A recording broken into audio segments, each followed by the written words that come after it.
So many men complain that they are changing. They've grown. They get it. And yet their mate says, no, I don't think so. I don't think so.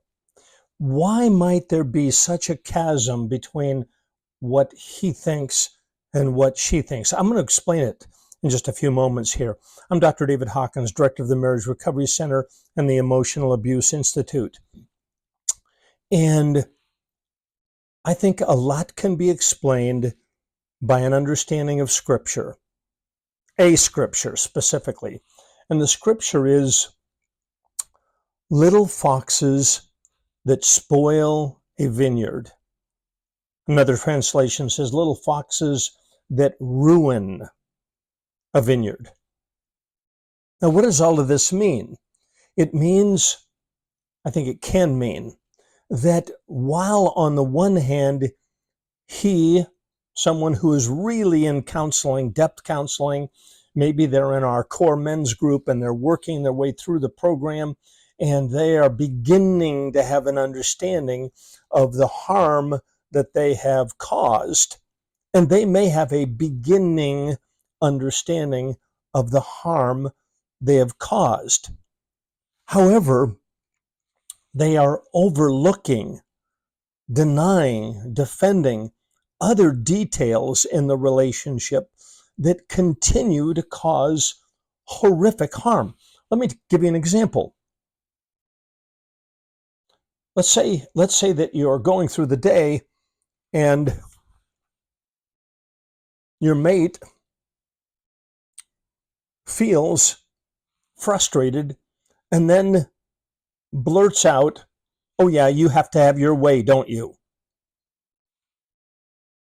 Okay, now, is that an insignificant comment?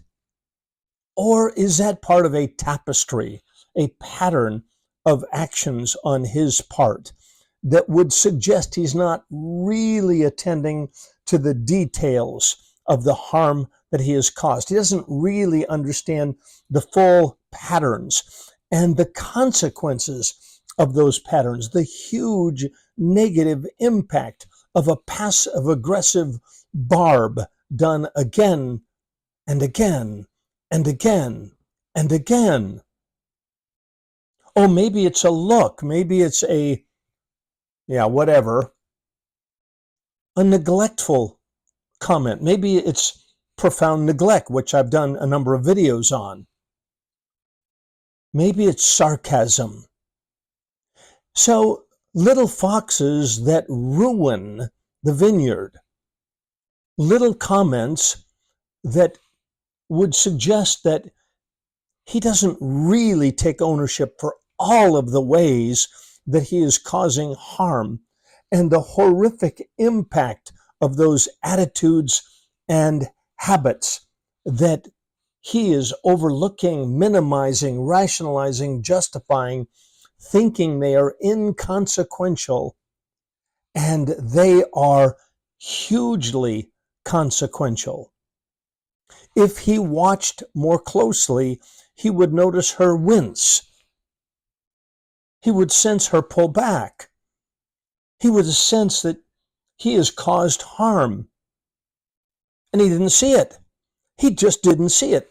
And in fact, the men in our core men's group begin to see the harm that they are causing again and again and again. The damage that they are doing again and again and again. The evidence is that change isn't happening to the degree that they think it is happening. All right. So what must happen? Well, we work with these men steadfastly to help them become more aware of the little foxes, the seemingly inconsequential actions, the looks, the habits, the patterns that cause harm and that need to be owned. Oh, there we are again. That's such a huge theme in our treatment program. You can't change what you don't own. So if you think these are just little foxes that don't really cause any harm? No, they are little foxes, perhaps, but they cause huge amounts of harm. They ruin the vineyard.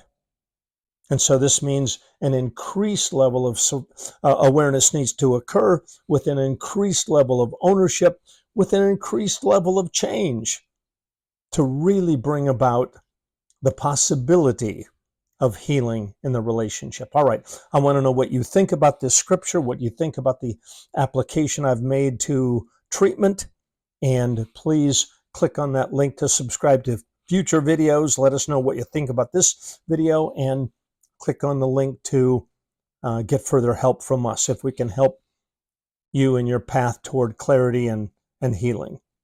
All right, take care, and as always, God bless.